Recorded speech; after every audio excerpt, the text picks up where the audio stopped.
And hello everyone, it's Tom. It's FANzine Live, and we are here to talk about FANzine, the first issue of FANzine.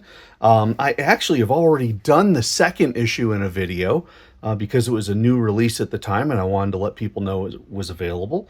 But this is the first edition, and the purpose of FANzine, besides, I guess, being the launch for this video series, is to share stuff that I like and do so in a manner that does not take a ton of people's time, but it kind of is a breezy conversation of, hey, I like this, or I like that, you ought to check it out, I love that album, I love this artist, this comic was great, that type of stuff. And so just enough to pique people's interests, perhaps get them going in that direction. So this is the beginning. This is FANzine One. Right now there are 2 issues.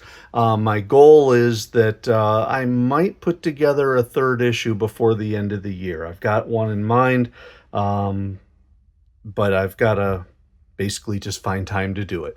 So let's take a look at FANzine One. Format's real simple. It is an 8.5 by 5.5 digest book. It's saddle stitched.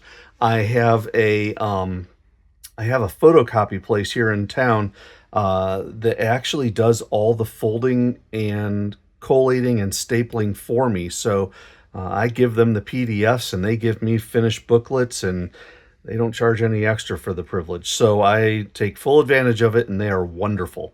So as you can see, I thought it would probably be good because it's a diverse type of content, just simply to put the name of the book and the issue number.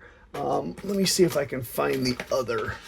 Yeah, here's FANzine 2. Now the difference, of course, is I put the mixtape thing at the bottom because the theme on FANzine 2 was all about music. This one is a little more diverse and a little more all over the place, so I didn't put any theme to that one. But anyway, so we start with the basics. A little welcome thing, talking about being favorites and talking about how you can be a fan of anything, which truly is the case. The beautiful thing about being a fan is that nobody can tell you that you're wrong, because it's a personal thing. It's you. You are the fan. You enjoy something, and so you get to share it as you wish. I found Marcel Deneuve on Instagram. Some just fabulous sci-fi art. Steve Steiner, the cartoonist who actually did a first-person video, he actually talked about Australia isn't real, but he has some other really cool stuff. I went to a show and somebody did a thing called Lesser Known Dinos, a combination of a dad's love of zines and his son's love of dinos, and together they made a really fun thing. Matt Feazell, working with Hey Kids Comics. This is really cool, and in fact, I picked up some stuff from Hey Kids Comics at SPX, and I plan on doing a video about that because it's really neat stuff. Anybody who was alive in the mid-'80s, late 80s, surely knows of Arthur Adams. Arthur Adams, of course, being the if not de facto spiritual inspiration for many of the Image Comics guys, and he had a wonderful retrospective, and I highly recommend that. Victory Point was a piece by a person named Owen Pomeroy. Great little graphic novel. You can see the scenery is outstanding. The character work is very nice and simple. The line work is very gentle. Just really love that piece. And of course, going on the flip side, you've got Mouse. And Mouse by Art Spiegelman is one of the preeminent graphic novels of our day. The things he did there was just amazing. And that's actually a scan of my first printing of the first volume of Mouse. I've got it on my shelf just right back there. This was another one, The Space Between the Trees. I actually did this. Norm Conyu, I did his follow-up book recently. So I'm a fan of Norm Conyu. Gorgeous book that he did.